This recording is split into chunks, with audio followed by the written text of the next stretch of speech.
বুখারীর বর্ণনায় বিশ্বনবী বললেন, ততক্ষণ পর্যন্ত কিয়ামত হবে না যতক্ষণ না ৩০ জন ভণ্ড নবী দাবিদার বেরোবে। বিশ্বনবী বললেন, যে হত্যা করবে সে জানবে না কেন আমি হত্যা করলাম। এরকম হত্যা দেশে আছে না নাই? আহা, এই বাংলার বিভিন্ন নদীতে, মাঠে ঘাটে হাত বাঁধা, পা বাঁধা, চোখ বাঁধা, বস্তাবন্দি করা লাশ পাওয়া যায় কি যায় না? এই দুনিয়ায় তারা বিচার পায় নাই। যেগুলোর বিচার এই জমিনে আমরা পাই নাই, সেগুলোর বিচার আখিরাতে হবে। সেদিন হবে আসল বিচার, সেদিন হবে ফাইনাল খেলা। নারী আন্দোলনের কথা বলে এরা নারীদেরকে ঠকায়, এরা নারীদেরকে বিজ্ঞাপনের বিলবোর্ডে নগ্ন করে উপস্থাপন করে। আর বৌমা যারা আছেন এরা শাশুড়িকে একটু মায়ের মতো মনে করেন না। একদিন আপনিও শাশুড়ি হবেন, রং ধরা যৌবন জং ধরে শেষ, আপনারও ছেলে হবে, এই ছেলের বিয়ে করাতে হবে, এই ছেলের বউ এসে আপনার ঘরে তাই করবে আপনি আপনার শাশুড়ির সাথে যা যা করেছেন। আমি আমার খুতবার শুরুতে সূরাতু আন-নাজিআত থেকে 3টা আয়াত তেলাওয়াত করেছি। আয়াত নাম্বার 42, আয়াত নাম্বার 43, আয়াত নাম্বার 44। এই আয়াতে আল্লাহ তাআলা বলছেন, হে নবী, লোকেরা আপনাকে কিয়ামতের ব্যাপারে জিজ্ঞেস করে, আপনি কিয়ামতের ব্যাপারে কি বলবেন? আপনি তো কিছু জানেন না এই ব্যাপারে। এই ব্যাপারে জানে কে? বিশ্বনবী যখন মক্কার জমিনে কিয়ামতের ব্যাপারে বারবার মক্কার লোকদেরকে সাবধান করতে শুরু করলো যে এই দিন দিন না, আরো দিন, এই দিনটাই দিন নয়, বিশাল একটা জগৎ পড়ে আছে, সেটা শুরু হবে কিয়ামত দিয়ে, সব লন্ডভন্ড হয়ে যাবে।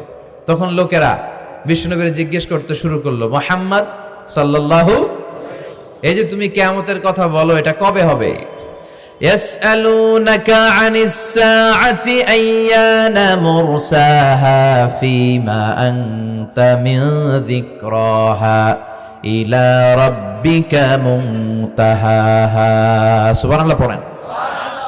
ও নবী, লোকেরা আপনারা জিজ্ঞেস করে কিয়ামত কবে হবে, কিন্তু কবে হবে এটা আপনি কেমন করে বলবেন? এটা তো আপনি জানেন না, গোটা বিশ্বের কেউ জানে না, জানে একজন, তিনি কে? They are asking about the day of resurrection. People are asking you about Qiyamah. Who are you to talk anything about it? Only Allah has the final word regarding Qiyamah. ও নবী, লোকেরা আপনারা কিয়ামত কবে হবে খালি ধরে জিজ্ঞেস করে, তো এই ব্যাপারে আপনি কথা বলবেন কি করে? এই ব্যাপারে কোনো জ্ঞান তো আমি আপনাই দেইনি। কিয়ামত কবে হবে এটা জানি শুধুমাত্র আমি আল্লাহ। চিল্লায় বলেন ঠিক কিনা? বিশ্বনবী মক্কায় কিয়ামতের ঘোষণা দিলেন। বিশ্বনবী বললেন, এই পৃথিবী এরকম থাকবে না, সব ভেঙে চুরে খান খান হয়ে যাবে। আল কারিআতু মাল কারিআতু ওয়া মা আদরাকা মাল কারিআ। বিকট একটা আওয়াজ হবে, ইসরাফিল যখন সিংহায় ফুৎকার দিবে, গোটা বিশ্বটারে মেসাকার করে দিবে কে?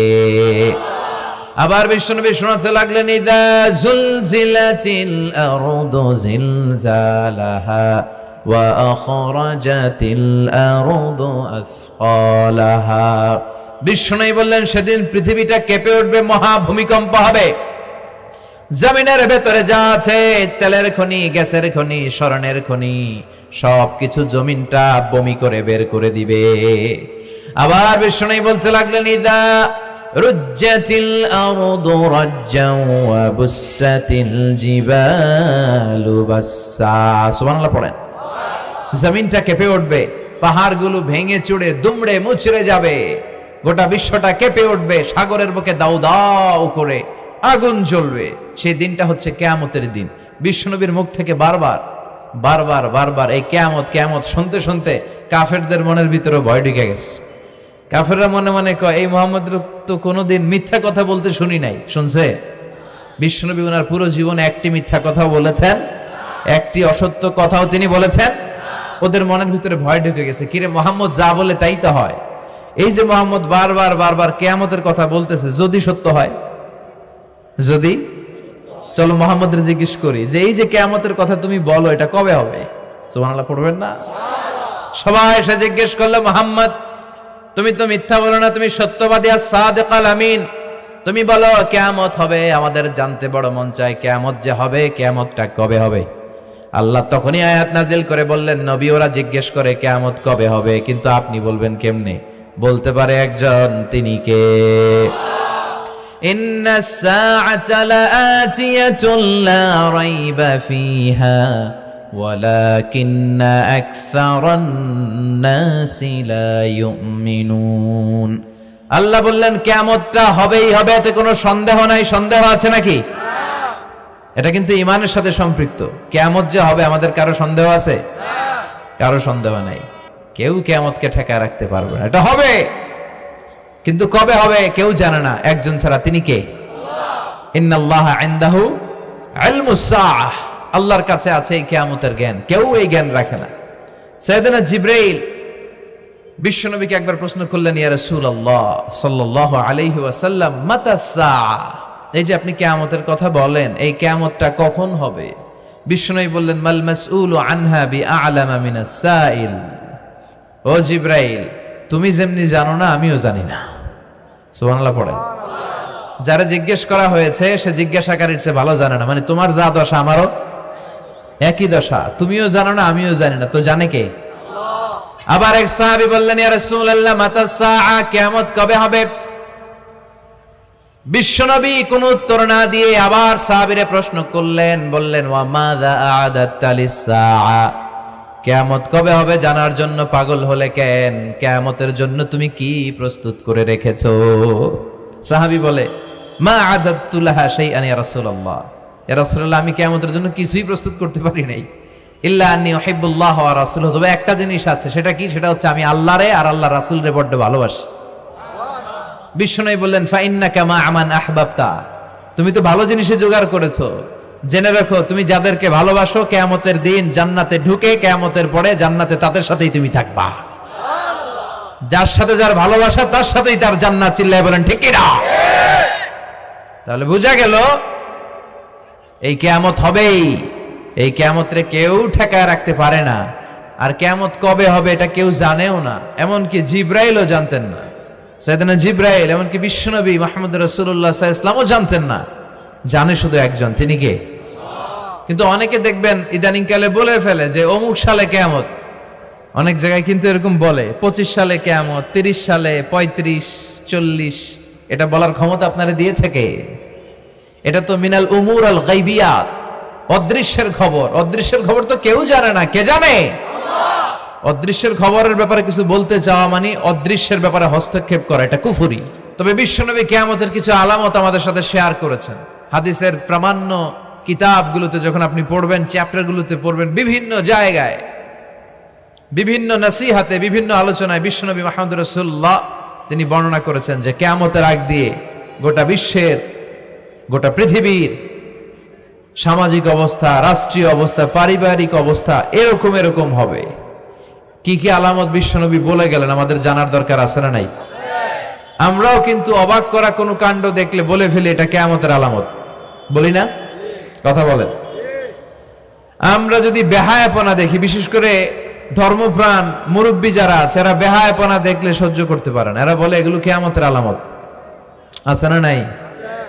কিয়ামতের আলামত। আমি এরকম দেখেছি যে একটা সন্তান মায়ের পেট থেকে ভূমিষ্ঠ হয়েছে, কিন্তু ওই সন্তানের মাথা দুইটা। কয়টা? আছে না নাই? তো এগুলো দেখলে আমরা কি বলি? কিয়ামতের আলামত। কিন্তু বিশ্বনবী কিয়ামতের আলামতের ব্যাপারে কি বললেন, আমাদের কি শোনালেন, জানতে মনে চায়? কথা বলেন, শুনতে মনে চায়?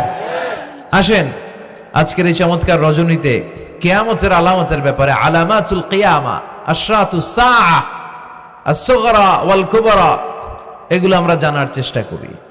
আপনি বিশ্বনবীর মুখনিসৃত এই বাণীগুলো যদি শোনেন যে কিয়ামতের আলামতের ব্যাপারে বিশ্বনবী কি বলেছে, শুনলে আপনার গা শিহরিয়ে উঠবে। আপনার মনে হবে বিশ্বনবী যেন এই একবিংশ শতাব্দীর দিকে তাকিয়ে তাকিয়ে বলে গিয়েছিলেন। মনে হবে যেন বিশ্বনবী বাংলাদেশের এই পরিবেশটা দেখে দেখে বলেছেন। প্রায় প্রতিটাই আমাদের সমাজের সাথে, আমাদের দেশের সাথে, আমাদের পরিবেশের সাথে খাপ খেয়ে যায়। কিয়ামতের আলামতগুলো দুই ভাগে বিভক্ত। একটু আওয়াজ করে উত্তর দিতে হবে, কয় ভাগ? একটা ছোট আলামত আর একটা বড় আলামত। চিল্লায় বলেন, একটা আর একটা, আবার বলেন একটা আর একটা। বড় আলামত মোট 10টা। কয়টা? আল্লাহর মেহেরবানি 10টার একটাও প্রকাশ পায় নাই, একটাও প্রকাশ পায় নাই। কিন্তু কিয়ামতের ছোট আলামতগুলো অনেকগুলো আলামত, 30, 40, 35 এরকম হয়ে যাবে। এই ছোট আলামতগুলোর বেশিরভাগই আমাদের সমাজে প্রকাশিত হতে শুরু করেছে। যেগুলো হয় নাই এগুলো হওয়ার পথে, বেশিরভাগ সমাজে প্রকাশ পেয়ে গিয়েছে। আশরাতুস সাআ আস-সুগরা ওয়াল কুবরা। আমরা আজকে কিয়ামতের ছোট আলামত, the minor signs of the day of judgment, কিয়ামত আসার আগ দিয়ে কি কি ছোট আলামত আমাদের সমাজে দেখা যাবে, এগুলো নিয়ে আমরা কিছু কথা শুনবো। আওয়াজ করে পড়েন ইনশাআল্লাহ। উদ্দেশ্য হচ্ছে এগুলো জেনে আমরা সচেতন হব। কি হব? আমরা আখিরাতের ব্যাপারে সচেতন হব এবং নিজেদেরকে গড়ব এবং আমলের পরিমাণ এমন ভাবে বাড়াবো যাতে আমাদের আখিরাতটা সুন্দর হয়। ঠিক কিনা? বিশ্বনবী কিয়ামতের ছোট আলামতের ব্যাপারে যা যা বললেন সেগুলো যদি আমরা ধারাবাহিকভাবে শুনতে চাই, তাহলে প্রথমেই যে আলামতটার কথা বলতে হবে সেটা হচ্ছে বিআসাতু রাসূলিল্লাহি সাল্লাল্লাহু আলাইহি ওয়াসাল্লাম। বিশ্বনবীর এই পৃথিবীতে, এই ধরাতে আগমনটাই হচ্ছে কিয়ামতের সর্বপ্রথম আলামত। সুবহানাল্লাহ কইতে পারলেন না?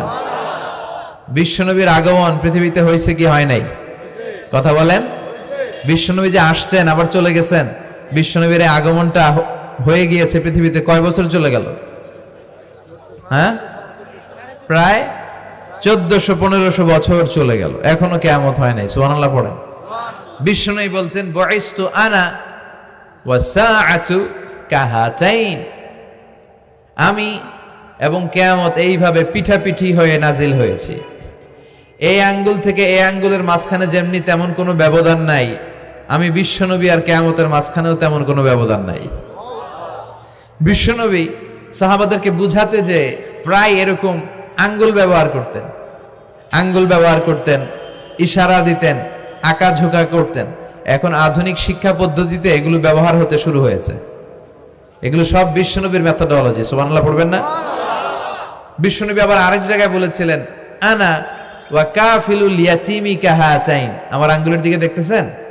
হ্যাঁ, আনা ওয়া কাফিলুল ইয়াতীমি কাহাতাইন, আমি আর ইয়াতীমের রক্ষণাবেক্ষণকারী জান্নাতে এরকম কাছাকাছি থাকবো। এই দুই আঙ্গুল যেমনি কাছাকাছি, আমি আর এতিমের রক্ষণাবেক্ষণকারী এরকম জান্নাতে থাকবো কাছাকাছি। আমরা এখন রক্ষণাবেক্ষণ করব কি? এতিমের সম্পদ লুণ্ঠনের ক্ষেত্রে আমরা 1 নাম্বার। চিল্লা এখন ঠিক কিনা? এতিমের মাথায় হাত বুলিয়ে দিলে আল্লাহ খুশি হয়ে যায়। এতিমদেরকে ভালোবাসলে আল্লাহ তারে ভালোবাসে। এতিমের জন্য দান সদকা করলে তার মর্যাদা বাড়ায় দেয় কে? আল্লাহ। আমাদের এলাকাগুলোতে এতিমখানা নাই? আমাদের সমাজে এতিম আছে না নাই? তার বাবা নাই, তার মা নাই, এতিম। আপনি তার ঘরে খাবার পৌঁছে দেন, আপনার আব্বার কবরটারে জান্নাতের টুকরা বানায় দিবে কে? ইয়াতিম মিসকিনদেরকে সহায়তা করবেন, দান সদকা ওইখানে করবেন। ওইদিকে টাকা না দিয়ে মাজারে যে টাকা দেয় এরকম লোক আছে না নাই? মাজারে টাকা দেওয়া যাবে অপ্রয়োজনে? মাজারে কেন টাকা দিবেন? ওখানে একজন লোক শুয়ে আছে, পড়ে আছে, ওনার টাকা লাগবে? টাকা লাগবে আমগো জীবিত যারা আছে আমাদের। দেখবেন মাজারে আবার মশারিও দিয়ে রাখে, আছে না নাই? যিনি শুয়ে আছে ওনার কি মশায় কামড়ায়? তো উনি যদি মশার কামড় থেকে নিজের বাঁচাইতে না পারে, উনি আমগরে বাঁচাবে কি? কথা বলেন। আবার দেখবেন অনেক ড্রাইভার অনেক মাজারের পাশ দিয়ে যখন যায় সে গাড়ি স্লো করে ফেলে। ড্রাইভারকে জিজ্ঞেস করেন যে তুমি স্লো করলা কেন? সে বলে এখানে বাবার মাজার, বাবা অনেক গরম। গাড়ি উল্টায়া দিবার পারে। কি করতে পারে? আচ্ছা, গাড়ি উল্টালে কি হয়? দুর্ঘটনা হয়, মানুষ মারা যায়। যারা মানুষ মারে এরা কি বাবা নাকি ডাকাত? তো এ কেমন আল্লাহর ওলি, সে মানুষ মেরে ফেলে। আপনি একটু আকল খাটালে আপনি বুঝতে পারবেন যে এগুলোর সাথে ইসলামের কোনো সম্পর্ক নাই। ইসলাম শিখায় চাইতে হবে একজনের কাছে। ইদা সাআলতা ফাসআলিল্লাহ, ফরিয়াদ করবা তো কার কাছে করব? চাইতে হবে কার কাছে? ছেলে চান কে দিবে? মেয়ে চান কে দিবে? ছেলে মেয়ে দুইটা চান কে দিবে? ব্যবসায় সফল হতে চান কে দিবে? জান্নাতি হতে চান কে দিবে? আল্লাহ ছাড়া কেউ কিছু দিতে পারে? বিশ্বনবী মুহাম্মদ রাসূলুল্লাহ সাল্লাল্লাহু আলাইহি সাল্লাম কি আমাদের কিছু দিতে পারে? না। এজন্য ওনার কবরে যেও চাওয়া যায় না, ওনারে সালাম দেওয়া যায়। ওখানে যে বিশ্বনবীকে সালাতু সালাম পাঠানো যায়, কিন্তু বিশ্বনবীরে বলা যায় না ইয়া রাসূলুল্লাহ আমার একটা মেয়ে দেন, আমার একটা ছেলে দেন, ইয়া রাসূলুল্লাহ আমার নির্বাচনে পাশ করাইয়া দেন। এখন নির্বাচন আসছে নতুন না, প্রায় দেখি অ্যানাউন্সমেন্ট চলতেছে কাউন্সিলর নির্বাচন। তো বিশ্বনবীর কবরের সামনে দাঁড়িয়েও চাওয়া যায় না। তো বিশ্বনবীর কবরের সামনে দাঁড়িয়ে কিছু চাইলে সৌদি পুলিশ হাতের মধ্যে লাঠি দিয়ে বাড়ি মারে, দাঁড়াতেই দেয় না। যে এখানে কি চাও তুমি? সামনে কেবলা, কেবলামুখী হও। এই বিশ্বনবী যার কাছে যাইতেন তার কাছে যাও, তিনি ছাড়া কিচ্ছু করার ক্ষমতা গোটা বিশ্বে কারো নাই। আল্লাহর ধনভাণ্ডার কত বিশাল! তিনি আমাদের সবাইকে যদি জান্নাতুল ফেরদাউস দিয়ে দেয়, ওনার জান্নাতের মধ্যে ঠেলাঠেলি হবে তো না? কথা কন। বিশ্বনবী 8টা জান্নাতের যে স্টেজ, এই 8টার সবগুলাই থাকবে না, উনি থাকবে জান্নাতুল ফেরদাউস। কোনটায় থাকবে? তাহলে আমরা থাকবো কই? ইনশাআল্লাহ করবেন না? নবী থাকবে একটাই, আমরা আরেকটাই। এটা সম্ভব? অন্য কোন জান্নাত দিয়ে আমাদের বুঝ দেওয়া যাবে? আমরা আল্লাহর কাছে বলবো, আল্লাহ আমগো নবী যেদিকে, আমরা থাকবো বিশ্ব নবী থাকবে জান্নাতুল ফেরদাউস, আমরাও থাকবো ফেরদাউস। ইনশাআল্লাহ পড়েন। এত বিশাল জান্নাত, কোনো ধাক্কা ধাক্কি নাই। জান্নাতের এক একটা দরজা চিনেন তো না? বিশ্বনবী যখন জান্নাতের দরজার বর্ণনা দিচ্ছেন, বিশ্বনবী বলছেন ইন্নাল মিসরাআইন মিন মাসারি'আল জান্নাহ মা বাইনা মাক্কাহ ওয়া হাজার। ও সাহাবারা, জান্নাতের দরজাগুলো কত বড়, শোনো শোনো। বিশ্বনবী বললেন, সৌদি আরবের মক্কা শহর থেকে বাহরাইনের হাজার শহর যত লম্বা, জান্নাতের এক একটা দরজা তত লম্বা। তার মানে এক এক ধাক্কায় কয়েকশো কোটি লোক জান্নাতে ঢুকে যাবে। তো ওই জান্নাতে আমরা সবাই যদি ফেরদাউসে থাকি, আল্লাহর কোনো ঘাটতি আছে? ওই আল্লাহরে থইয়া মাজারে যায়, ওই আল্লাহরে না ডেকে বাবারে ডাকে, ওই আল্লাহর কাছে না যে মাজারে যে লাল সালু দিয়ে আসে। দেখবেন যে লোকটা মাজারে মশারি দেয়, ওর বাবের ডেঙ্গু রোগ, ওর মারে মশাই কামড়ায়, ওর বাবারে মশাই কামড়ায়। বাপ মার কাছে যায় না। বাপ মা যে কত বড় পীর সাহেব, গোটা বিশ্বের পীর সাহেবরা যদি একটা দোয়া করে আর বাবা মা যদি আরেক পাশে দোয়া করে, বাবা মার দোয়া আগে আগে কবুল হয়ে যাবে। এজন্য চাইতে হবে একজনের কাছে, তিনি কে? বিশ্বনবী যখন বুঝাতেন, মাঝে মাঝে হাতের ইশারায় বুঝাতেন। সুবহানাল্লাহ পড়েন। বিশ্বনবী যখন বুঝাতেন, মাঝে মাঝে প্রশ্ন করে বুঝাতেন, মাঝে মাঝে প্রশ্ন করে বুঝাতেন। He used to throw question to the audience. শ্রোতাদেরকে প্রশ্ন ছুড়ে দিতেন। প্রশ্ন ছুড়ে দিলে কি লাভ জানেন? শ্রোতারা ভাবতে শুরু করে উত্তরটা কি, কি এই প্রশ্নের উত্তর। যখন উত্তরটা করতে পারে না, তখন বিশ্বনবী উত্তর বলে দিতেন। যখন উত্তর করতে যে ঠেকে যায় একটা ঠেকা ঠেকা ভাব, তখন যখন উত্তরটা জানা হয়, ওই উত্তর আর ভোলা হয় না। কথা বলেন। বিশ্বনবী সাহাবাদেরকে প্রশ্ন করলেন, ইন্না মিনাশ শাজারাতি শাজারাতুন লা ইয়াসকুতু ওয়ারাকুহা। ও সাহাবারা, গাছের মধ্যে, বৃক্ষলতার মধ্যে এমন একটা বৃক্ষ আছে, এমন একটা গাছ আছে, যেই গাছের কোনো পাতা ঝরে না। মাসালুহা কামাসালুল মুমিন।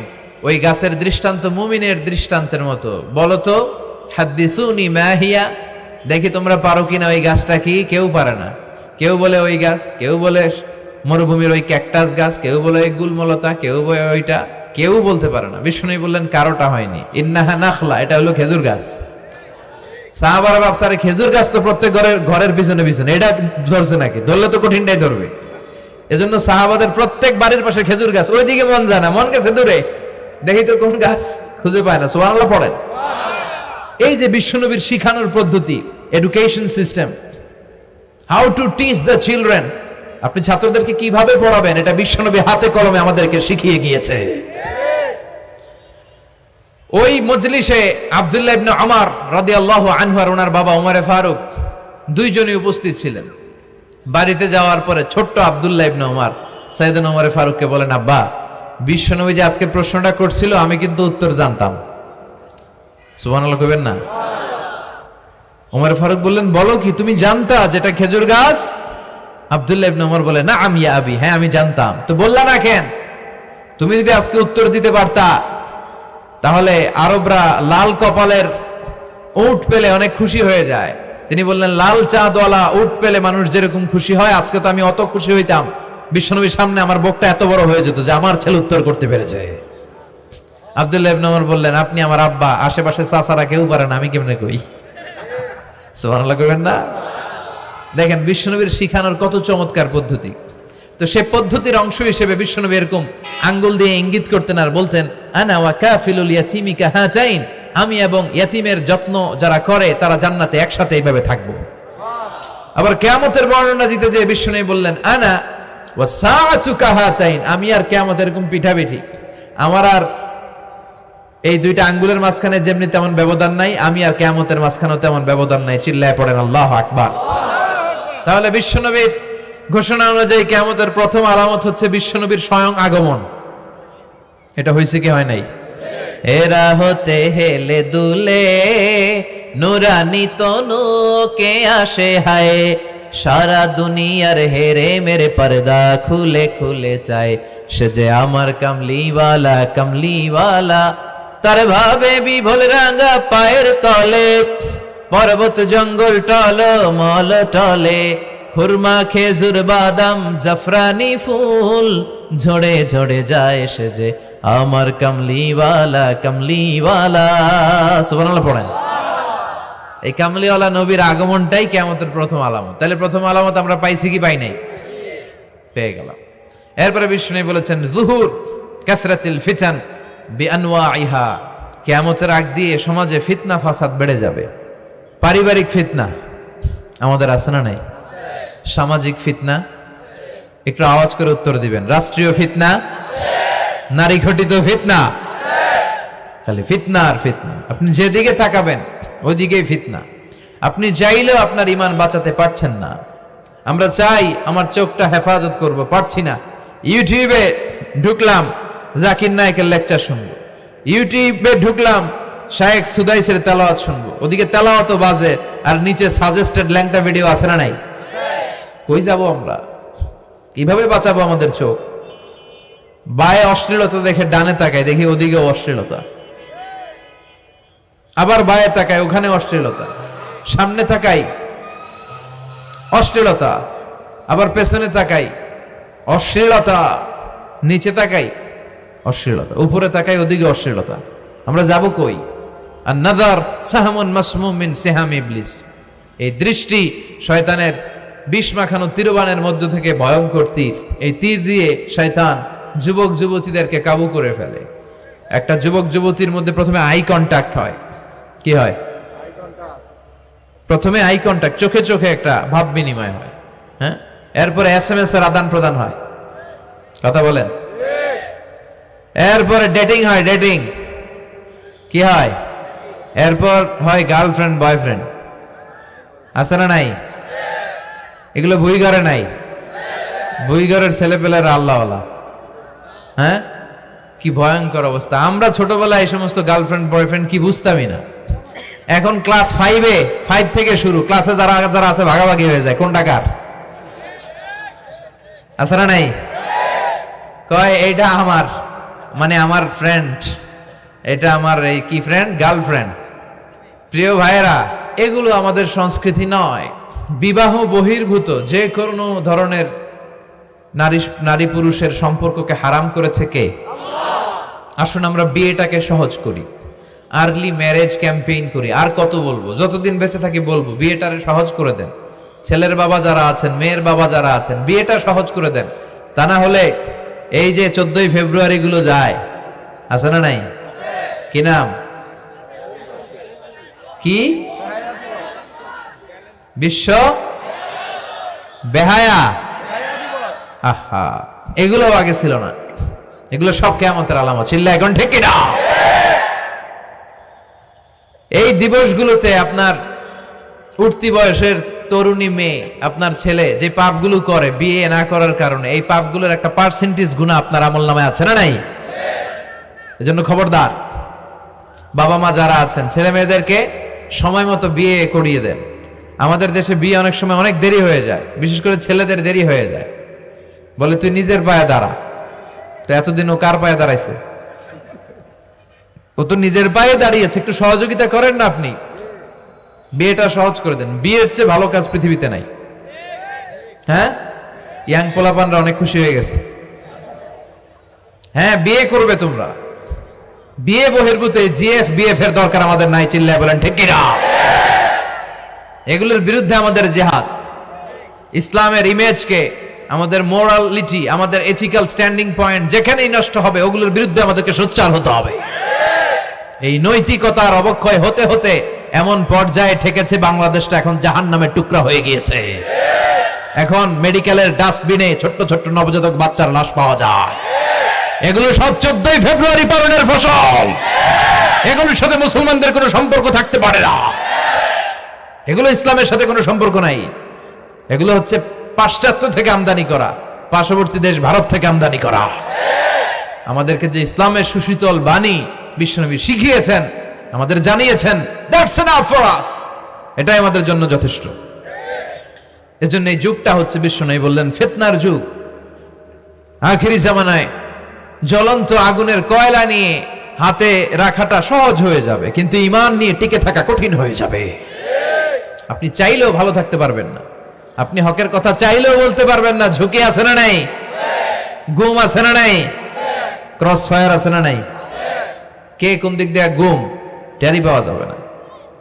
কিন্তু এই হকের রাস্তা আমরা ছাড়বো না। বিশ্বনবী বললেন ফিতনা বেড়ে যাবে।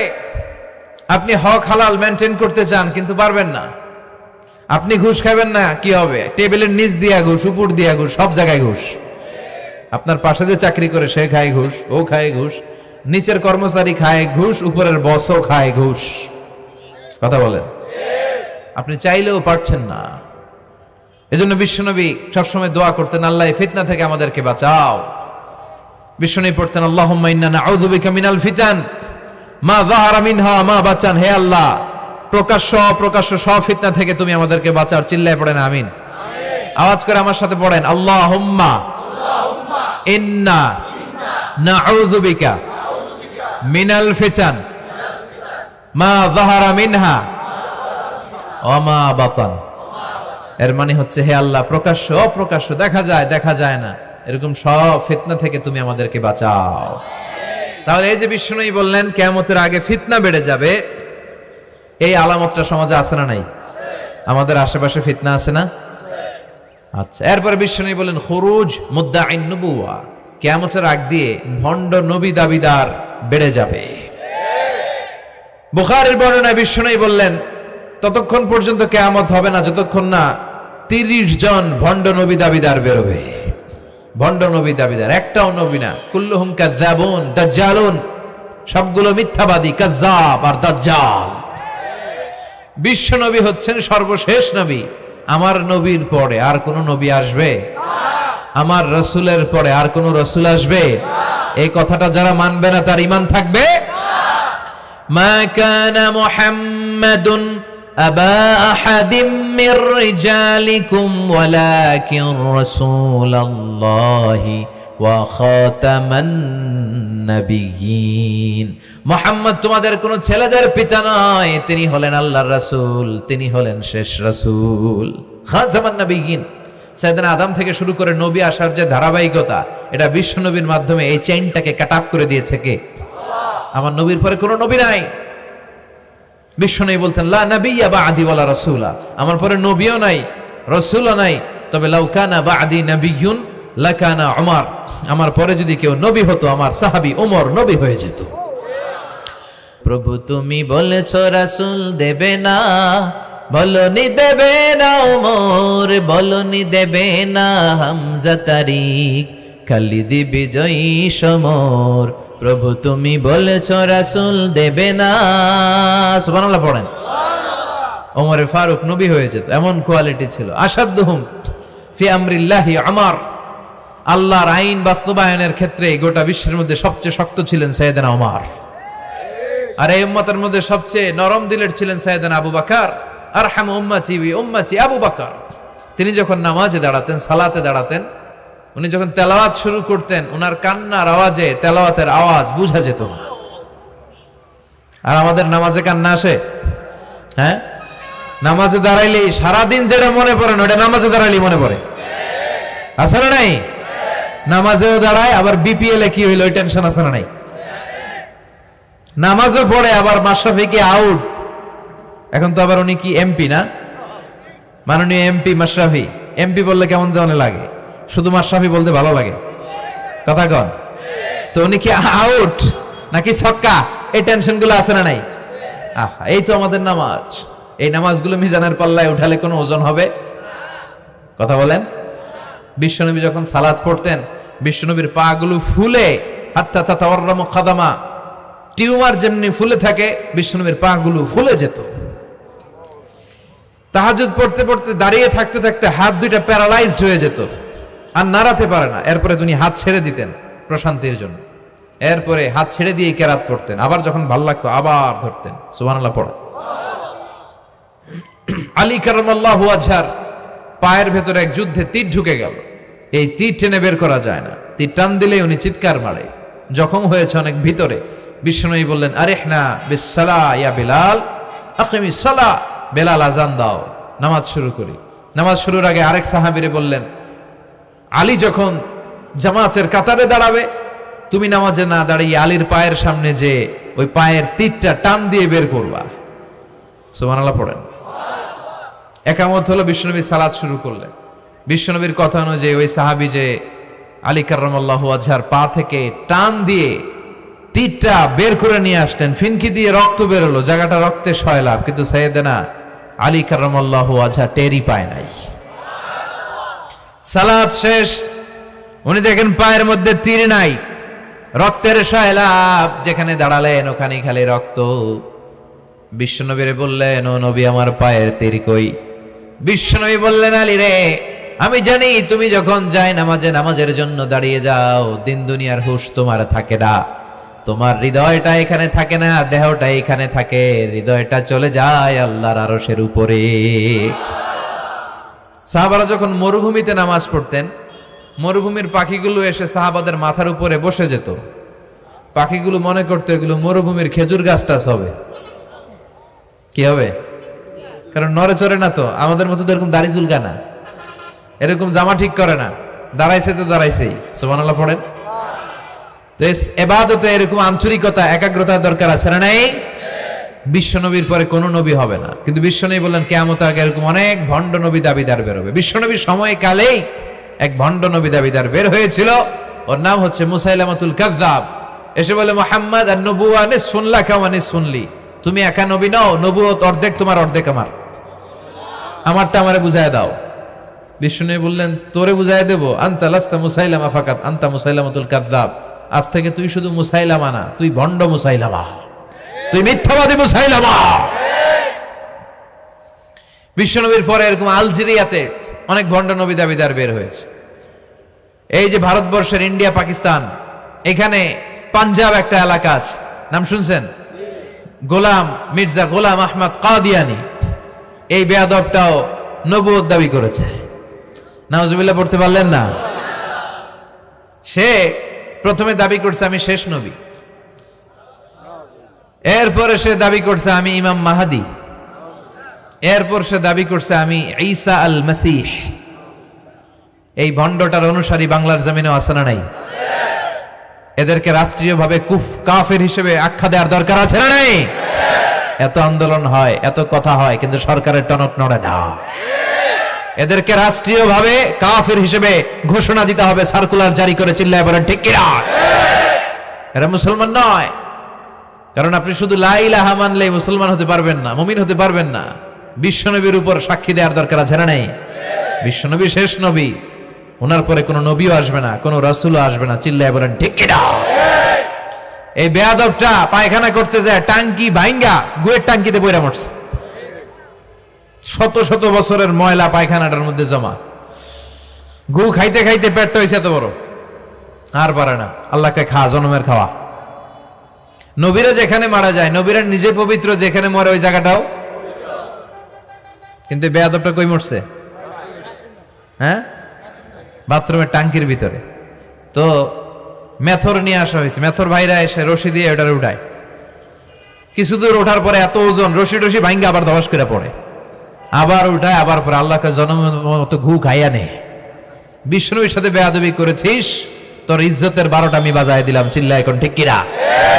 যারাই বিষ্ণুবীর সম্মান নিয়ে ঝিনিমিনি খেলেছে, তাদের রেহাই দুনিয়াতেও নাই, আখেরাতেও নাই। এই মুসাইলামা দুনিয়াতেই অপমানিত হয়েছিল। সে বিশ্বনবীকে নকল করত, কপি করত, বেয়াদবি করত, স্পর্ধা দেখাতো। বিশ্বনবী কোন গাছের মধ্যে হাত লাগালে ওই গাছের ফলন বেড়ে যেত। সে বলতো আমি নবী। তার এলাকার লোকেরা বলে তাহলে বিশ্বনবী মুহাম্মদের মতো তুমি আমাদের এলাকার গাছে হাত লাগাও। সে কোনো গাছে হাত লাগাইলে ওই গাছের সব ফল মরে যেত। বিশ্বনবী কোন লোনা পানির কুয়ার ভেতরে অজু করে কুলির পানি ফেললে ওই লোনা পানির কুয়া মিঠা পানির কুয়াতে পরিণত হতো। আর এই বদমাসটা যদি মিঠা পানির কোন কুয়ার মধ্যে কুলি ফেলাইতো ওইটা লোনা পানির কুয়া হয়ে যেত। বিশ্বনবী মদিনাতে আসার পরে মদিনার নিউ বর্ন বেবিদেরকে বিশ্বনবীর কাছে নিয়ে আসা হতো। বিশ্বনবী তাদেরকে তাহনিক করাতেন। তাহনিক মানে খেজুর হালকা একটু খেয়ে বিশ্বনবী লালা লাগিয়ে বিশ্বনবী লালা মোবারকটাই বাচ্চার ঠোঁটের মধ্যে বিশ্বনবী লাগিয়ে দিতেন। এখন বিশ্বনবী নাই, আলেমদের কাছে যাবে, খতিব এলাকার বড় খতিব হুজুরের কাছে যাবেন, হাফেজ সাহেব হুজুরের কাছে যাবেন, হুজুর মধু খেয়ে বাচ্চার মুখে লাগাই দিবে। উনি যে সবসময় কোরআন পড়েন, ওনার সিনাতে যে কোরআন ওইটার বরকত আছে না নাই? বিশ্বনবী তাহানিক করতেন, খেজুর খেয়ে ওই লালা মিশ্রিত খেজুর বাচ্চার মুখে লাগিয়ে দিতেন আর বাচ্চার মাথায় হাত বুলিয়ে দিতেন। বিশ্বনবীর হাত মদিনার যে সমস্ত নবজাতক বাচ্চাদের মাথায় লেগেছে, বাচ্চাদের মাথার চুল বড় করে দিয়েছে কে? সেও বিশ্বনবীর মতো অ্যাক্টিং করত। তার কাছে নবজাতক বাচ্চা নিলে সেও তাহনিক করত। তাহনিক করার সাথে সাথে বাচ্চা বমি শুরু করে দিত। আর মাথায় হাত লাগায় দিলে মাথার চুল বাড়াতো, বড় কথা আজীবনে বাচ্চাগুলো টাক মাথা থাকতো। কি করতো? টাক মাথা। তার মানে বেয়াদবির পরিণাম, অপমান দুনিয়া থেকেই শুরু হয়ে যায়। তো বিশ্বনবী বললেন এই ভণ্ডদের আবির্ভাব শুরু হবে। আমাদের এই সমাজে ভণ্ড আছে না নাই? দোদেল বান্দা কালমা চোর, না পায় শ্মশান না পায় ঘোর, দিন থাকিতে আয়রে পথে ছাইড়া দে ভণ্ডামি, ভণ্ডামি ভণ্ডামি ভণ্ডামি, ছাইড়া দে ভণ্ডামি। নামাজ কালাম পড়ে না, ইবলিস শয়তানের নানা। আছে না এরকম? ইসলামের লেবাস লাগায়, দাড়ি রাখে, চুল বড় রাখে, জট পাকায় রাখে, রোজা নাই, নামাজ নাই, পরিচ্ছন্নতা নাই, আতর নাই, গোসল নাই। আছে না নাই? এরকম ভণ্ড পীর আছে না নাই? হক্কানি পীর যারা, তাদের বিরুদ্ধে আমার কোনো কথা নাই, কারণ এদেশে অনেক লক্ষ লক্ষ হিন্দুরা এই হাক্কানি পীরদের হাতে হাত রেখে কালিমা পড়ে মুসলমান হয়েছে। তাদেরকে আমরা সাপোর্ট করি। আমাদের বিরুদ্ধাচারণ আর হুঙ্কার হচ্ছে ভণ্ডদের বিরুদ্ধে। এই দেশে এত ভণ্ড পীর, এই দেশে যত ভণ্ড পীর আছে অনেক দেশের জনসংখ্যাও এত নাই। কথা বলেন? অনেক ভণ্ড পীর আছে সারা বছর নাকি গোসল করে না, বছরে করে একবার, ওই গোসলের পানি মুরিদরা খায় সব সাবার। আছে না নাই? এগুলোর সাথে আমাদের কোনো সম্পর্ক। বিশ্বনবী বললেন এরকম ভণ্ডদের আবির্ভাব সমাজে হবে কিয়ামতের আগে। এই আলামতটা সমাজে আছে না নাই? দেখেন বিশ্বনবী যাই বললেন অক্ষরে অক্ষরে মিলে যায়। এরপরে বিশ্বনবী ফরমান কাসরাতুল হারাজ, কিয়ামতের আগে হারাজ বেড়ে যাবে। সাহাবারা বললেন ওমাল হারাজ ইয়া রাসূলুল্লাহ, হে নবী হারাজ কি? বিশ্বনবী বললেন হাদা হুয়াল হারাজ, হাদা হুয়াল হারাজ। কি বুঝলেন? মারামারি, কোপাকুপি, যুদ্ধ। আছে না নাই? আমরা কি যুদ্ধ চাই?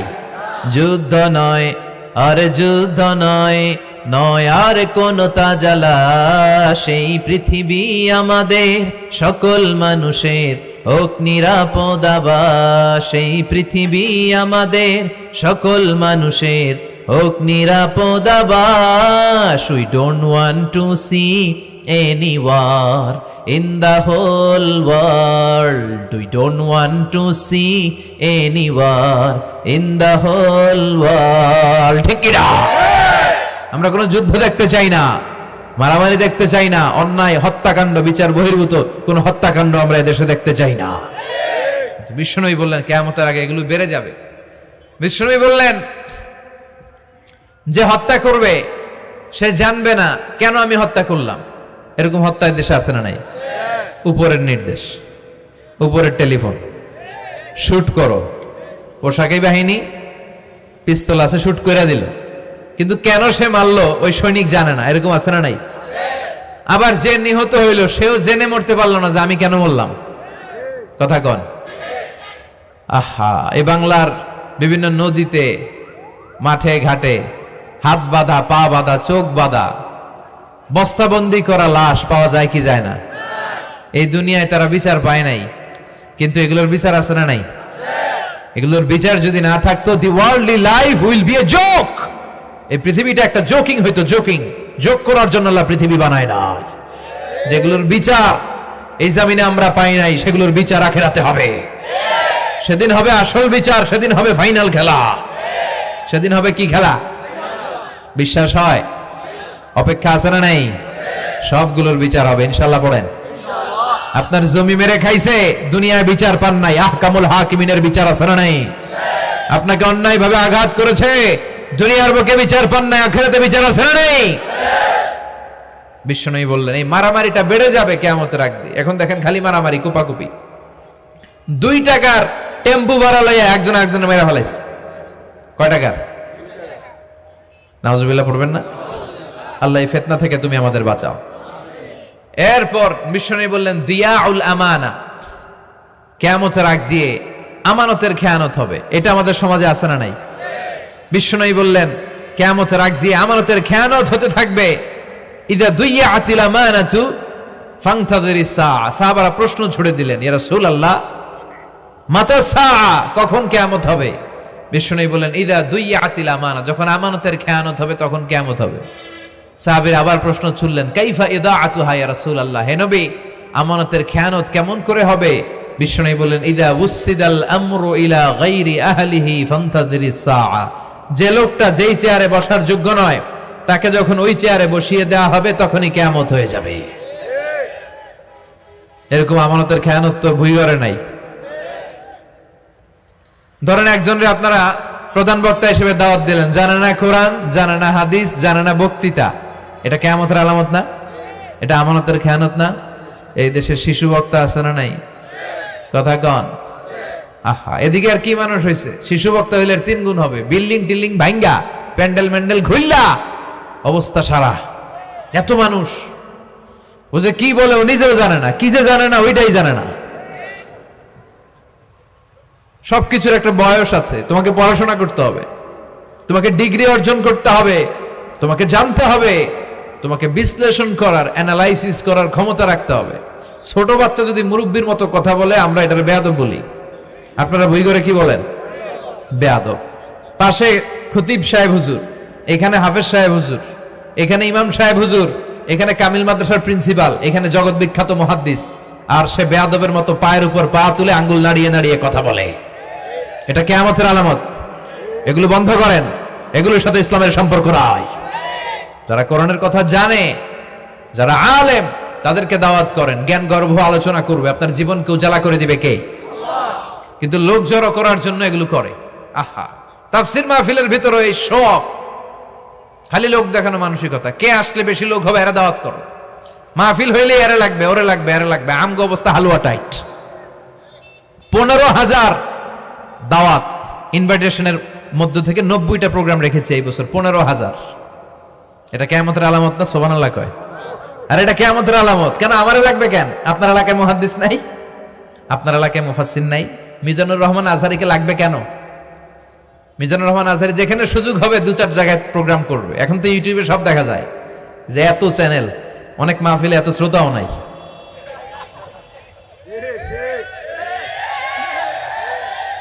কথা কন। এখন কোথাও যেতে পারি না। আজকে এয়ারপোর্ট থেকে আসার পথে, এয়ারপোর্ট থেকে বের হইতে লাগতেছে আধা ঘন্টা। লোকজনের দাবি হচ্ছে হুজুর সেলফি তুলবো, সেলফি তুলবো, তাও বিভিন্ন অঙ্গভঙ্গি করে, এরকম মুখ বাঁকা করে, এরকম হাত বাঁকা করে। আমি বললাম কি স্টাইল? কয় এটা গ্যাংনম স্টাইল। আছে না নাই? তো এগুলো লৌকিকতা যেন না হয়। এটা তো দিনের দাওয়াতের একটা সেক্টর, একটা প্ল্যাটফর্ম। এখানে ভুইগড়ের যিনি সবচেয়ে বড় খতিব সাহেব হুজুর, উনি আসলেই চলবে।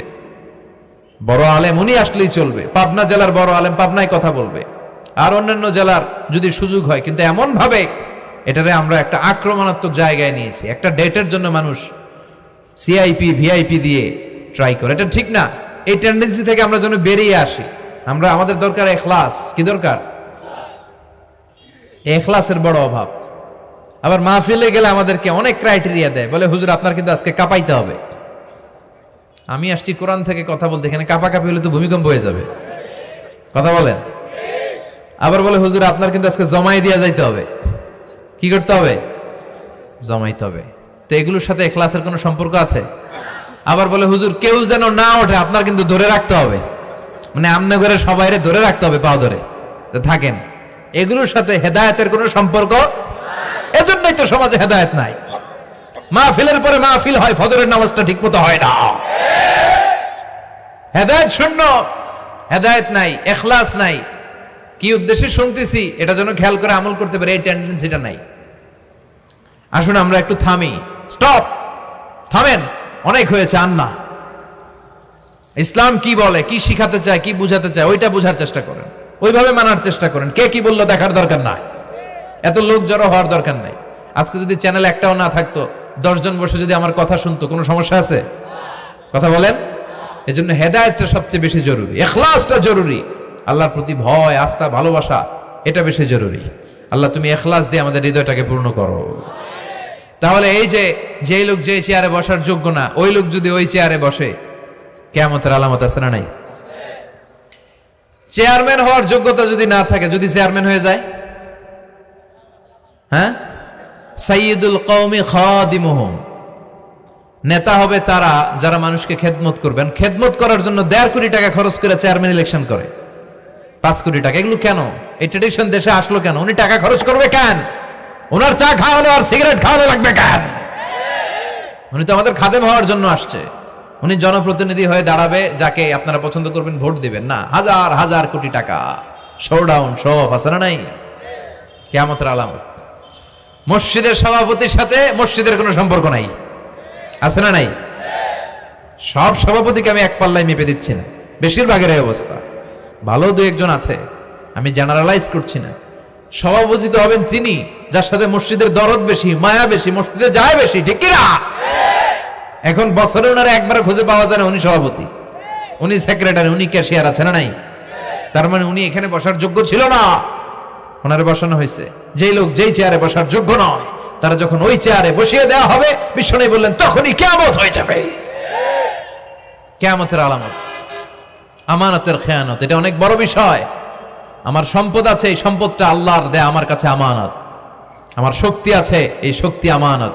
যুবক যারা আছো, তোমাদের যৌবনটা আল্লাহর দেয়া তোমাদের কাছে সবচেয়ে বড় নেয়ামত এবং আমানত। তোমরা এখন চাইলে অনেক কিছু করতে পারো। তোমাদের একটা সদিচ্ছা তোমাদের এলাকাটারে জান্নাতি বানিয়ে দিতে পারে। তোমরা চাইলে সাগরের স্রোতকে পাল্টে দিতে পারো, বাতাসের গতিকে উল্টে দিতে পারো, তোমরা ইতিহাস রচনা করতে পারো। বিশ্বনবী যখন তোমাদের মতো যুবক ছিল, তিনি হালাফুল ফুদুল যুব সংঘ করেছেন।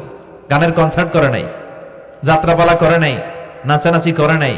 উনি হাতে হাত রেখে বলেছেন, মক্কার বুকে কোনো টেন্ডারবাজি থাকবে না, মক্কার জমিনে কোনো চাঁদাবাজি থাকবে না, ধর্ষণ থাকবে না, মক্কার জমিনে কোনো দুর্নীতি চলবে না। যুবকদেরকে নিয়ে উনি এই কাজগুলো করেছেন।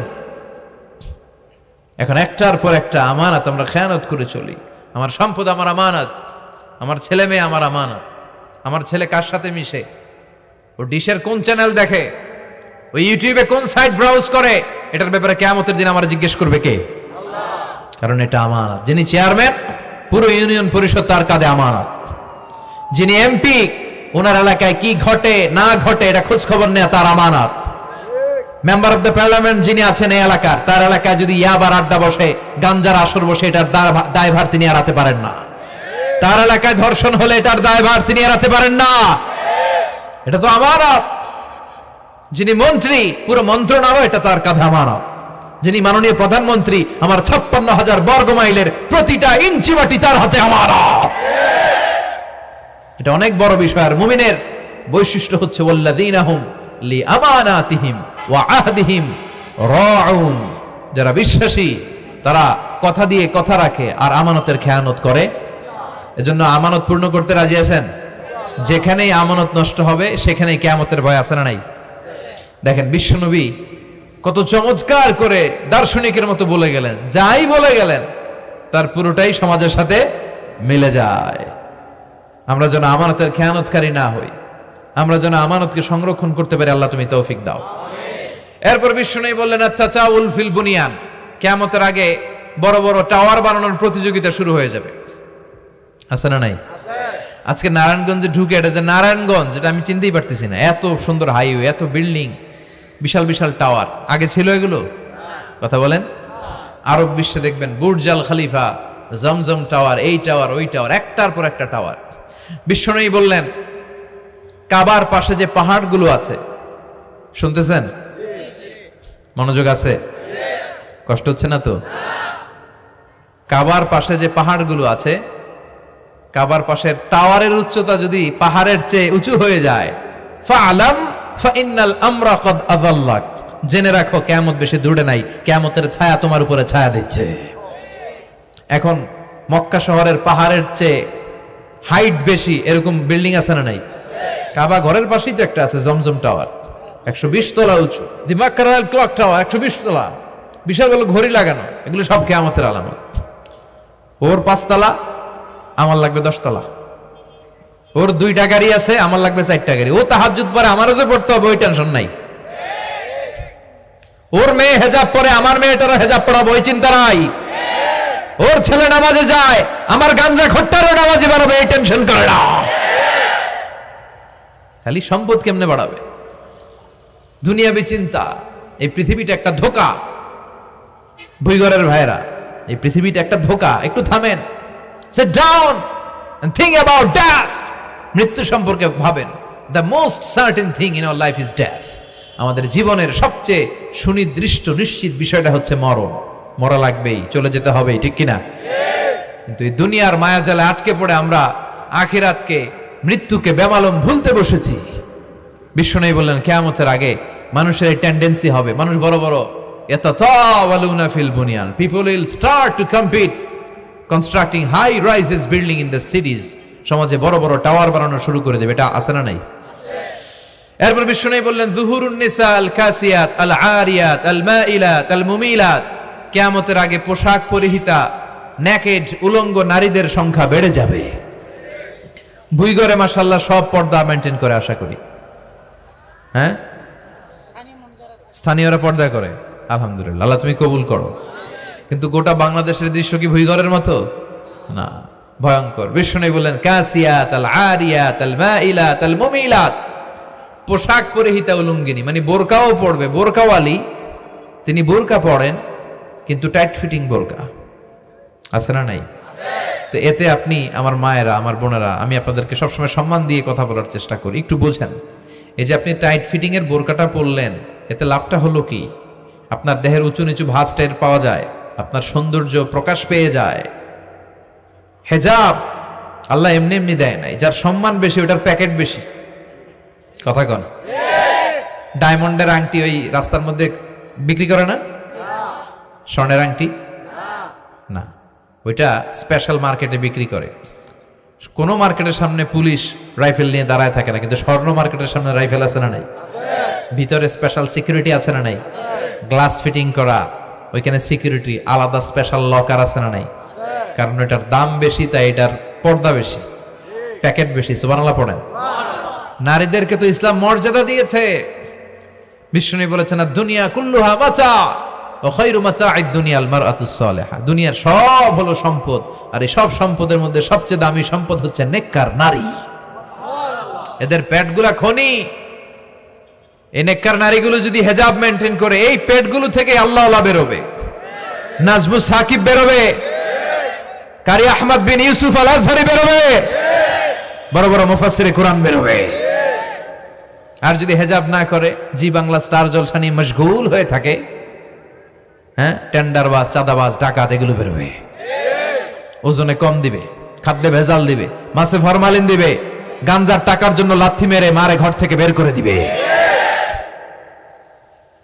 এজন্য নারীরা, আমার বোনেরা, আপনারা অনেক সম্মানিতা, নিজেদের সম্মান সম্পর্কে সচেতন হন। এই হেজাব আপনার অধিকার। এই হেজাব নারীর অহংকার, হেজাব নারীর আভিজাত্যের প্রতীক, হেজাব নারীর রুচির প্রতীক। আপনার রুচিটা কেমন আপনার পোশাক দেখে বোঝা যায়। কথা কন? যে মেয়েটা হিপ হপ স্টাইলে চলাফেরা করে, গ্যাংনম স্টাইলে, এই মেয়েটারে ইফটিজিং করার সুযোগ আছে না নেই? কিন্তু যে হেজাব মেনটেন করে যেই নারীরা চলে, এদেরকে দেখলেই একটা সম্মান চলে আসে। কি ভুল বললাম? একটা সম্মান আসে না? আপনাদের সম্মানটা আপনারা রাখবেন। বিশ্বনবী বললেন, যুহুরুন নিসাল কাসিয়াতাল আরিয়াতাল মাইলাতাল মুমিলাত, কিয়ামতের আগে পোশাক পরিহিতা উলঙ্গিনী নারী বেরোবে। লা ইয়াজিদনা রিহাহা, লা ইয়াদখুলনাল জান্নাতা ওয়া লা ইয়াজিদনা রিহাহা। এই নারীগুলো জান্নাতে তো প্রবেশ করবেই না, জান্নাতের ঘ্রাণও নাকে লাগবে না। ওয়া ইন্না রিহাহা তুজাদু মিন মাসিরাতি 500 সানা। আর জান্নাতের ঘ্রাণ 500 বছর দূরের রাস্তা থেকেও টের পাওয়া যায়। খেয়াল করে বুঝেন, এখান থেকে জান্নাতে পৌঁছতে আরো 500 বছরের রাস্তা। কয় বছরের? এত দূরে থাকতেই জান্নাতের সুবাতাস এসে আপনার নাকে ধাক্কা লাগবে। সুবহানাল্লাহ পড়বেন না? এই নারীগুলো জান্নাতে যাবে না, জান্নাতের ঘ্রাণও পাবে না। এজন্য বাবা যারা এসেছেন সচেতন হন। আপনার মেয়ে চাইলেই যে কোনো ড্রেস আপনি তাকে কিনে দিতে পারেন না। মায়েরা যারা আমার কথা শুনছেন, আপনার মেয়ে আবদার করবে, সে তো ছোট, সে কি বুঝে। কিন্তু দেখবেন অনেক বিয়ের অনুষ্ঠানে আমি দেখেছি, মায়ের বয়স হচ্ছে 60, মায়ের হাত মোজা পা মোজা, বোরকা লাগাইছে 2টা, পাশে ষোড়শী অষ্টাদশী তন্নি সুন্দরী সুস্নিগ্ধা এক মেয়ে, বয়স মাত্র 18, ওর বুকে ওন্না নাই, ওটা গলায় শোভা পাচ্ছে। এই 60 বছরের বুড়া মহিলার দিকে কেউ তাকাবে? ওনার তো ডেট এক্সপায়ার্ড, ডেট এক্সপায়ার্ড। ওনার সৌন্দর্য যা ছিল সব শেষ, তার দিকে তাকাবে না। তার উঠতি বয়সের তরুণ মেয়েটার দিকে অনেকে তাকাবে, কারণ এটা জেনেটিক্যাল একটা ইস্যু। একটা পুরুষ একটা নারীর দিকে জেনেটিক্যালি আকৃষ্ট হবে, এটাই স্বাভাবিক, ঠিক কিনা? এজন্য আপনার হাত মোজা পা মোজা আপনার দরকার ছিল না, আপনি পাতলা কাপড় পরলেও সমস্যা নাই। কথা কন? হাত মোজা পা মোজা দরকার ছিল আপনার যুবতী মেয়েটার হাতে, যুবতী মেয়েটার পায়ে। এজন্য আপনারা আপনাদের সম্মানকে বুঝবেন। যারা নারী স্বাধীনতার কথা বলে, নারী আন্দোলনের কথা বলে, এরা নারীদেরকে ঠকায়।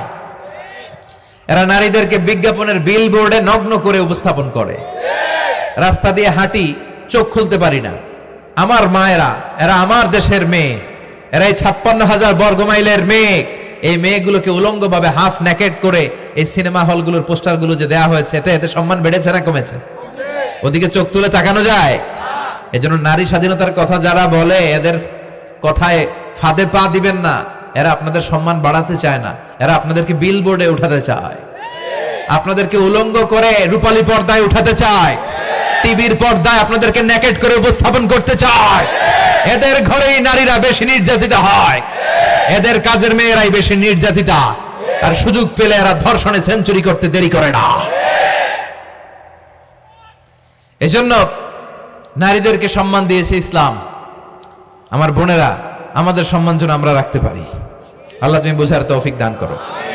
এরপরে বিশ্বনবী বললেন, ইতাআতু যাওজা ওয়া উকুকুল কিয়ামতের আগে বিয়ে করার পরে ছেলেগুলো মাকে ভুলে গিয়ে স্ত্রীর পেছনে পেছনে দৌড়াবে, স্ত্রীর আনুগত্য করবে। এরকম নমুনা আছে না নাই? বই ঘরে আছে?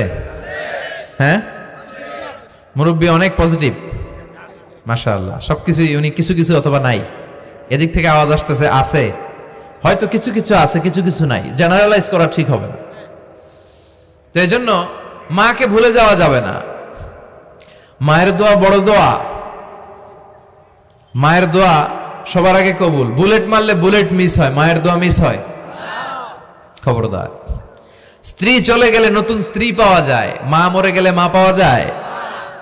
তাই বলে আমি বলছি না আপনার স্ত্রীকে ডিভোর্স দেন না, বুঝান, মাকেও বুঝান, স্ত্রীকেও বুঝান, বুঝানোর চেষ্টা করেন। সমাজের এখন সবচেয়ে বড় সমস্যাটা হচ্ছে শাশুড়িরা চায় আমি ডমিনেট করব, আমার এতদিনের গড়া সংসার।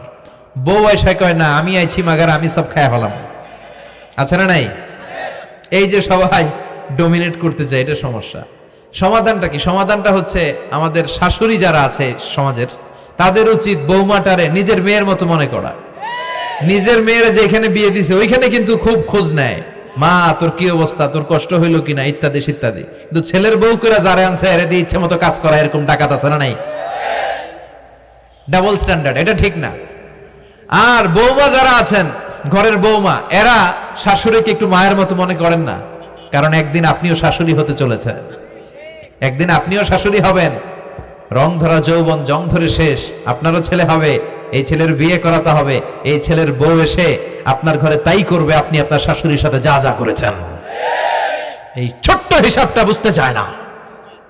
শাশুড়ির উচিত বৌমাকে নিজের নিজের মেয়ের মতো করে আদর করা, যত্ন করা। আর বৌমাদের উচিত শাশুড়িকে মায়ের মতো সেবা করা। এই মিউচুয়াল আন্ডারস্ট্যান্ডিংটা থাকলে কোনো ঘরে আর ঝগড়া হবে? শাশুড়ি, বৌমা, আল্লাহ সবাইরে তুমি কবুল করো। তো কিয়ামতের আগে মারে ভুলে যাবে, মাকে ভুলে গিয়ে স্ত্রীর পেছনে পেছনে দৌড়াবে। খবরদার, খবরদার। আপনি নামাজি হতে পারেন, মুসল্লি হতে পারেন, হাজী সাহেব হতে পারেন, কিন্তু মা যদি বদদোয়া দেয় আপনার সব শেষ, দুনিয়াও শেষ, আখিরাতও শেষ। মায়ের মর্যাদা বাবার চেয়ে 3 গুণ বেশি। হামালাতহু উম্মুহু, কারণ বাবা পেটে ধরে নাই, পেটে ধরছে কে? ওয়াহানান আলা ওয়াহান, 8 মাস 10 মাস এই বোঝাটা বাবা বহন করে নাই, করলো কে? ফিসালুহু ফি আমাইন, 2 বছর বাবা দুধ খাওয়ায়নি, দুধ খাওয়ালো কে? মায়ের এক ধার দুধের দাম কাটিয়া গায়ের চাম, পাপস বানাইলেও ঋণের শোধ হবে না, এমন দরদি ভাবে কেউ হবে না আমার মাগো। ঠিক কিনা? লাউ কাতা'তা জিলদাক, আপনার গায়ের চামড়া কেটেও যদি মায়ের পায়ের জুতা বানিয়ে দেন, কি বানিয়ে দেন? কি দিয়ে? গায়ের চামড়া দিয়ে। এই যে 2 বছর যে দুধ খাইলাম, এই দুধের 1 ঢোক দুধের সুদটাও আদায় হবে না। এজন্য খবরদার, মাকে যেন আমরা ভুলে না যাই। মা দোয়া করতে দেরি, ওই দোয়া কবুল হতে। আমরা ছোটবেলায় যে কত কষ্ট দিয়েছি, সবচেয়ে বেশি কষ্ট যখন দিয়েছি মাকে, ওই স্মৃতিগুলো আমাদের মনে পড়ে না। আপনার বয়স যখন 1 বছর, আপনি স্মৃতি হাতরে এত দূর যেতে পারবেন? 1 বছর বয়সে কি কি কষ্ট দিয়েছিলেন মনে আছে? মানুষের বয়স যখন 2, 3, 4 হয়, 4-5 বছর বয়সে তখন তার কথাগুলো খেয়াল থাকে। কিন্তু সবচেয়ে কষ্ট কিন্তু মাকে বাবাকে আমরা দিয়েছিলাম যখন আমাদের বয়স 1-2 বছর ছিল। আর মায়ের পেটের ভেতরে যখন ছিলাম তখনও কষ্ট দিছি কি দেই নাই? এক একটা লাথি যখন মেরেছে আমার মা বেহুশ হয়ে যেত। আমাকে আপনাকে জন্ম দিতে যে আপনাদের মা কতটা কষ্ট করেছেন খেয়াল করে শুনেন। চিকিৎসা বিজ্ঞানীরা বলে একজন সুস্থ মানুষ 45 ইউনিট পেইন, মানে ব্যথা, একসাথে সহ্য করতে পারে। ব্যথার তীব্রতা, সিভিয়ারনেস যদি এর চেয়ে বেড়ে যায়, হয়তো লোকটা বেহুশ হয়ে যাবে, না হয় মরে যাবে। কিন্তু আমার আর আপনার মা আমাকে আর আপনাকে জন্ম দিতে যে ওই ডেলিভারি যখন দিয়েছিল, 57+, 57 ইউনিটেরও বেশি ব্যথা তিনি সহ্য করেছিলেন। যেটা কোনো অ্যাক্সিডেন্টে আমাদের দেহে প্রত্যেকের 206টা হাড্ডি, কোনো সড়ক দুর্ঘটনায় আপনার দেহের 20টা হাড্ডি একসাথে টাস টাস করে ভেঙে গেলে যত ব্যথা, তার চেয়েও বেশি ব্যথা। জন্য খবরদার, খবরদার, মাকে যেন আমরা ভুলে না যাই। মায়ের দোয়া যেন নেই। কখনো যদি মায়ের সাথে বেয়াদবি করে থাকি, আমরা যেন মাফ চেয়ে নেই। রাজি আছি তো যুবকেরা? রাজি আছি সবাই? আমরা সবাই মায়ের দোয়া নিব। মায়ের দোয়া ছাড়া কেউ জীবনে সফল হতে পারে? মা যার চলে গেছে তারা জানে মা না থাকার কি জ্বালা। আমরা যারা মা হারা, বাবা হারা, আল্লাহর কাছে আমরা কামনা করি, আল্লাহ আমাদের বাবা মাকে তাদের কবরগুলোরে তুমি জান্নাতের টুকরা বানিয়ে দাও। তো বিশ্বনবী যেটা বললেন এটাও আমাদের সমাজে পাওয়া যাচ্ছে, ঠিক কি না? এরপর বিশ্বনবী বললেন যুখরুফাতুল মাসাজিদ ওয়াত তাবাহি বিহা, কিয়ামতের আগে মসজিদ নিয়ে অহংকার শুরু হয়ে যাবে। মসজিদ নিয়ে দলাদলি, ভুইঘরে মাশাআল্লাহ এগুলো নাই। ওই মসজিদ টাইলসের মসজিদ, আমরা এসি লাগাবো, ওইটাতে 3 তালা করছে, আমরা 5 তালা করবো, ডিজাইন করব এগুলা, কিন্তু আমরাও যে নামাজ পড়বো এই চিন্তা নাই। কথা কন? মসজিদের সৌন্দর্য হচ্ছে মুসল্লি দিয়ে, কি দিয়ে? কিন্তু আমাদের মসজিদগুলো মুসল্লি শূন্য। ফজরের সালাতে বেহাল দশা, কথা বলেন। জোহরের সালাতে বেহাল দশা, আসরের বেহাল দশা, মাগরিবে একটু বাড়ায় আসা আবার বেহাল দশা, কথা বলেন। এজন্য মসজিদে গিয়ে সালাত পড়তে হবে। মসজিদ নিয়ে বাড়াবাড়ি করা যাবে না, দলাদলি করা যাবে না।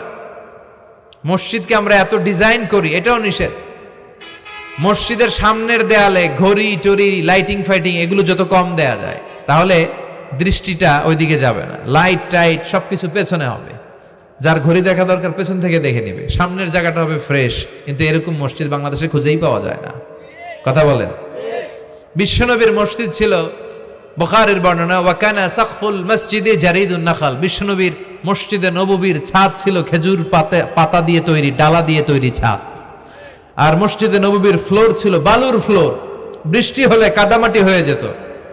বিশ্বনবীর সাহাবীরা বর্ণনা করেন, রাআইতু রাসূলুল্লাহ সাল্লাল্লাহু আলাইহি ওয়াসাল্লাম ইয়াসজুদু ফিল মাই ওয়াত তিন, কাদামাটির উপরে বিশ্বনবী সেজদা দিচ্ছেন, নামাজ পড়ছেন।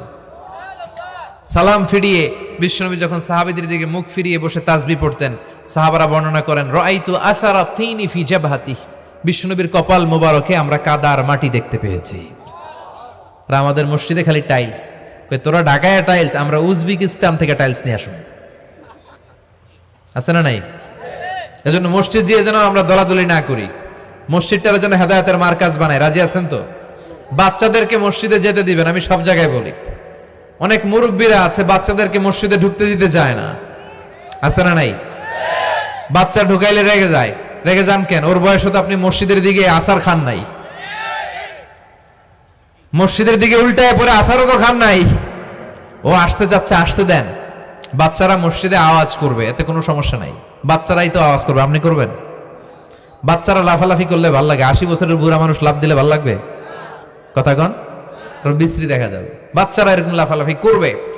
তুরস্কের বিভিন্ন মসজিদের দেয়ালে ফেস্টুনে ব্যানারে লেখা থাকে, নামাজ চলা অবস্থায়, জামাত চলা অবস্থায় যদি পিছনে বাচ্চাদের আওয়াজ চিল্লাফাল্লা শুনতে পাওয়া না যায়, তাহলে ভবিষ্যৎ প্রজন্ম নিয়ে তোমাদের চিন্তায় থাকা উচিত।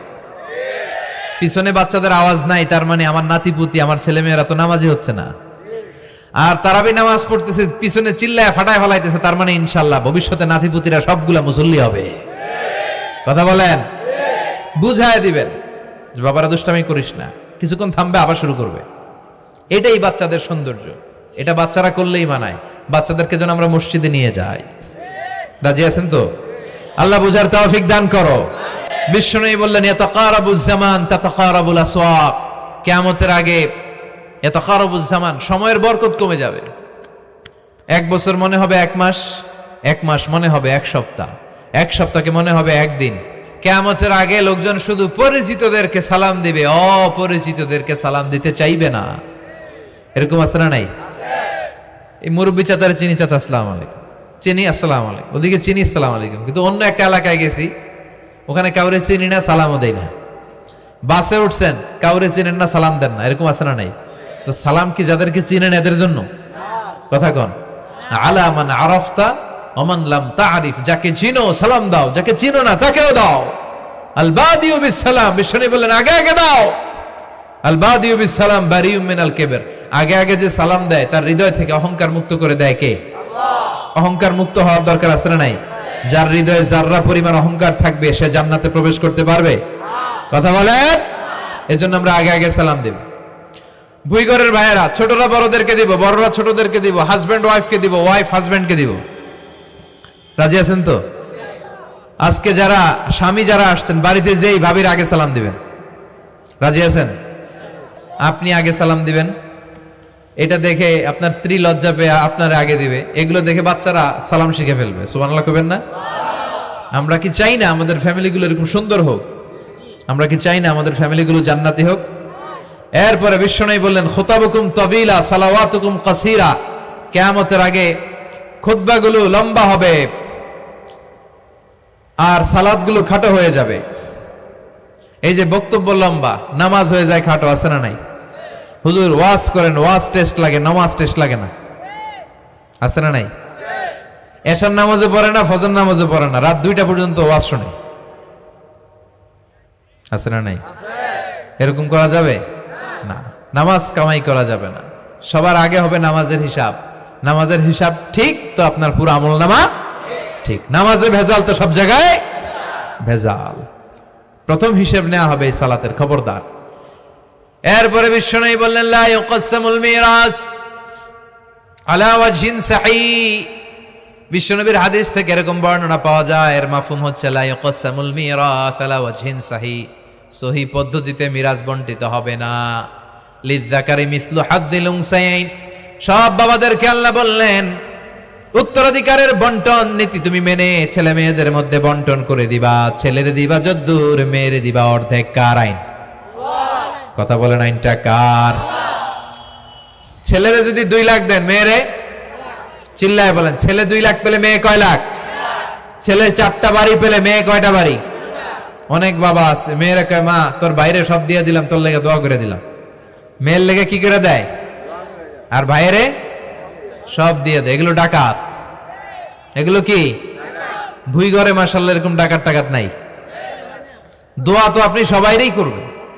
ছেলে যেটা প্রাপ্য দিয়ে দেন, মেয়ে যেটা প্রাপ্য দিয়ে দেন, তারপরে হাত তুলে দোয়াও করে দেন। কথা বলেন। অনেক মা আছে ছেলেরে বেশি খাওয়ায়, মেয়েরে কম খাওয়ায়, আছে না নাই? ছেলের পাতে মুরগির রান, মাইয়ার পাতে মুরগির ঠ্যাং, আছে না নাই? দেখবেন ওই মা বাবার হয়তো অনেক সময় শেষ কালটা ছেলের বাড়িতে কাটে না, কাটে মেয়ের বাড়িতে, আছে না নাই? কারণ প্রকৃতিরও একটা মায়ের আছে না নাই? শেষ মাইরটা আল্লাহ দিবে। শেষ মাইরটা কার? আল্লাহ ছাড় দেয়, ছেড়ে দেয় না। আল্লাহ কি দেয়? কি দেয় না? আল্লাহর সব মনে থাকে। আল্লাহ শেষ খেলাটা খেলে দিবে। চিল্লায় বলেন ঠিক কিনা? বাবা মা যারা আছেন সাবধান, উল্টাপাল্টা করেন না। এগুলো নিয়ে কত বিচার যে আমাদের কাছে আসে, কত মাসালা যে আসে। কেন করেন এগুলো? সমানভাবে আপনি ইনসাফ করেন, কিয়ামতের দিন আপনার বিচার করার সময় আল্লাহ আপনার উপর ইনসাফ করবে। আপনি ঠকাবেন, আল্লাহ আপনার 14 গোষ্ঠী উদ্ধার করে ছাড়বে। তিনি ভুলে যান না, তিনি ছাড় দেন, ছেড়ে দেন না। এজন্য মিরাসের যে বন্টন পদ্ধতি, আমরা যেন ইসলামের দেয়া পদ্ধতি অনুসরণ করি। আল্লাহ তৌফিক দাও। কিয়ামতের আগে ভূমিকম্প বেড়ে যাবে, আছে না নাই? কিয়ামতের আগে আত্মহত্যা বেড়ে যাবে, আছে না নাই? কিয়ামতের আগে ঢোল বাদ্য নাচানাচি বেড়ে যাবে, আছে না নাই? বাংলা মায়ের একতারা সুর কতই ভালোবাসি, দোতারা সুর কতই ভালোবাসি, বাজারে ঢোল বাজারে বাসি। বিষ্ণুই বললেন বয়স্তু আন উকাসসিরাল মাজামির, আমি ঢোল বাদ্য তবলা হারমোনিয়াম এগুলোরে ভেঙে মাটির সাথে গুড়িয়ে দেওয়ার জন্য এসেছি। আর ওই নবীর উম্মত কয় বাজারে ঢোল বাজারে বাসি, আছে না নাই? ঢোল বাদ্য বাজানো যাবে? এই হাই বিটের মিউজিক আপনি শুনলে আপনার অন্তরে নেফাকি তৈরি হবে। নামাজে মজা পায় না, হুজুর নামাজে মজা পায় না। তুমি আজীবন শোনো কুচ কুচ হোতা হয়, তো তুমি নামাজে মজা পাইবা কেমনে? আজীবন শুনে কি কুচ কুচ হোতা হয়। এখন নামাজে মজা পায় না, জিকির করে মজা পায় না, তেলাওয়াতে মজা পায় না, মজা নাই, মনোযোগ নাই। হৃদয়টাকে যে তুমি শয়তানের আখড়া বানিয়েছো, তুমি সালাতে প্রশান্তি পাবে কি করে? এজন্য এই মিউজিক্যাল ইনস্ট্রুমেন্ট থেকে দূরে থাকতে হবে। এগুলো অন্তরে নেফাকি তৈরি করে। আপনি দফ বাজাতে পারবেন? দফ চিনেন? ঢোলের দুই দিক আটকানো, দফের এক দিক আটকানো, এক দিক খোলা। এটা বাজিয়ে আপনি নাশিদ পরিবেশন করতে পারবেন, সমস্যা নাই। বিশ্বনবী বিয়ের ক্ষেত্রে বলেছেন আলিনু আন নিকাহ বিদ-দুফুফ, এই দফ বাজিয়ে দফের ব্যান্ড পার্টি করে বিয়ের ঘোষণা দিয়ে দাও। ঈদের দিন বিশ্বনবী শোয়া, কিন্তু ছোট্ট মেয়েরা এসে দফ বাজিয়ে নাচ গান করতেছে, ছোট মেয়েরা। সাইয়েদনা আবু বকর দেখে রেগে গেলেন, আমিজবারু শাইতানি ফি বাইতি রাসূলিল্লাহ, আল্লাহর নবীর ঘরে শয়তানের বাদ্য। বিশ্বনবী বললেন দাহু ইয়া আবু বকর, আবু বকর রাখো, ইন্না লিকুল্লি কওমিন ঈদ, সব জাতিরই তো একটা ঈদের অনুষ্ঠান আছে। হাদা ঈদুনা, আজকের দিনটা আমাদের ঈদের দিন, বাচ্চাদেরকে একটু আনন্দ উৎসব করতে দাও। এই দফ বাজালে কোনো ক্ষতি নাই। বিশ্বনবী মক্কা থেকে যখন মদিনায় হিজরতে গেলেন, কোন পথ দিয়ে আমার নবী আসবে জানার জন্য মদিনার ছেলেমেয়েরা পাগল হয়ে গেল। ওই পথে দফ নিয়ে দাঁড়িয়ে রইল। বিশ্বনবী সাইয়েদনা আবু বকরকে নিয়ে আগমন করলেন। ওরা তালা আল বাদরু আলাইনা বলে বিশ্বনবীর ওয়েলকাম জানালো। সুবহানাল্লাহ পড়েন। তালা আল বাদরু আলাইনা মিন সানিয়াতিল ওয়াদা ওয়াজাবা শুকরু আলাইনা মা দাআ লিল্লাহি দা আইয়ুহাল মাবউসু ফীনা জিতা মিন আমরিল মুতাব জিতা শারাফতাল মাদিনা মারহাবান ইয়া খায়রা দা তালাআল বাদরু আলাইনা মিন সানিয়াতিল ওয়াদা ওয়াজাবা শুকরু আলাইনা মা দাআ লিল্লাহি দা। পড়েন আল্লাহু আকবার। আমরা যেন এই সুস্থ সংস্কৃতির প্রচার প্রসার করতে পারি। ইসলাম বিনোদনে নিষেধ করে নাই, কিন্তু বিনোদন শুড বি হালাল বিনোদন, ঠিক কিনা? আপনি অসুস্থ সংস্কৃতির চর্চা করলে ওইটা আল্লাহ অ্যাকসেপ্ট করবে না। সংস্কৃতিটা হতে হবে সুস্থ সংস্কৃতি। আল্লাহ তুমি তৌফিক দাও। বিষ্ণু যা যা বললেন, ভুইঘরের ভাইয়েরা, তার প্রতিটি আমাদের আশেপাশে চোখের সামনে পেছনে আছে না নাই? এটা ফিতনার যুগ। কিসের যুগ? এই যুগে আমানতের খেয়ানত হবে, এই যুগে নারীরা বেপরদা হয়ে চলাফেরা করবে, এই যুগে নিজের ঈমান বাঁচানো কঠিন হয়ে যাবে। এই কঠিন বিপদের সময় আমাদেরকে বাঁচাতে পারে দুইটা জিনিস শুধু আমাদেরকে বাঁচাতে পারে। এক হচ্ছে আল্লাহর কোরআন, দুই হচ্ছে বিশ্বনবীর সুন্নাহ। ঠিক কিনা? এই দুইটা জিনিসকে মারির দাঁত দিয়ে আঁকড়ে ধরে রাখতে হবে, তাহলে সে পথভ্রষ্ট হওয়ার কোনো সুযোগ। This Quran and Sunnah hour way to জান্নাহ। ঠিক কিনা? আওয়াজ করে আমার সাথে পড়েন, কোরআন and Sunnah hour way to জান্নাহ। আওয়াজ বাড়ায় দেন, পড়েন, কোরআন and Sunnah hour way to জান্নাহ। এই কোরআন সুন্নাহ আপনাকে জান্নাতের ওয়েতে উঠায় দিবে, রাস্তায় উঠায় দিবে। এই কোরআন সুন্নাহর সাথে যেন আমরা সম্পর্ক বাড়াই, তাফসির মাহফিলগুলোতে যেন বেশি বেশি যাই, এলাকায় যেন ইসলামী হালাকা তৈরি করি, প্রশ্নোত্তর পর্ব তৈরি করি, এতে করে নিজেরা যেন সমৃদ্ধ হই, কোরআন সুন্নাহর সাথে যেন সম্পর্ক বাড়াতে পারি। আল্লাহ তুমি তৌফিক দাও। আর জোরে পড়ে আমিন।